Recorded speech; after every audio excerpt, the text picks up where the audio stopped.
তো বন্ধুরা এখন সকালবেলা চা দিয়ে শুরু করছি আজকের দিনটা। সমুদ্রে এসেছিলাম, ভীষণ স্রোত এখন, তাই ওপরে উঠে বসে রয়েছি। আর এই যে দেখো রিভু জাস্ট ঘুম থেকে উঠেছে, ও ঘুমাচ্ছিল এতক্ষণ, তো মুডটা এখন ওর ভালো নেই। তো চলো এখন থেকে ব্লগ স্টার্ট করছি, আশা করছি তোমাদের আজকে ব্লগটা খুব ভালো লাগবে।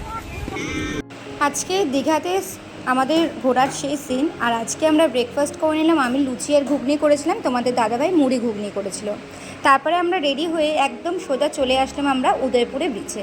আমরা হোটেল অলরেডি চেক আউট করে দিয়েছি, হোটেলের নিচে ট্রলি রেখে আমরা একটু উদয়পুর ঘুরে তারপরে আমাদের দুপুরবেলা বাস আছে।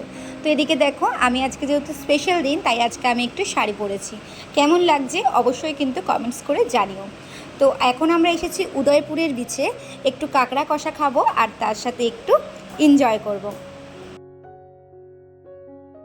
আচ্ছা, তার আগে বলো তো তোমরা কারা কারা আসলে এই উদয়পুরের বিচে আসো? আমি তো দীঘাতে আসলেই উদয়পুরের বিচে আসবই। আর এই দেখো আমাদের কিন্তু গরম গরম কাঁকড়া কষা দিয়ে দিয়েছে, জাস্ট ওয়াও লাগে। বাড়িতে কাঁকড়া কষা আমি সেইভাবে কোনোদিনও বানাইনি, ওই একদিনই জাস্ট বানিয়েছি।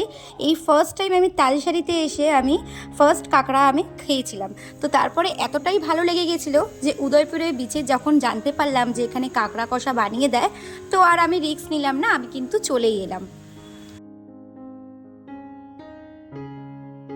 যেহেতু আমরা আজকে দুপুরবেলায় বাসে চলে যাব, তো ওর জন্য আর রিহুকে সমুদ্রে নামালাম না, জাস্ট একটু পাড়ে বসিয়েছিলাম। কিন্তু আমার ছেলে তো একদমই শুনবে না, ওর একটুও ভয় নেই।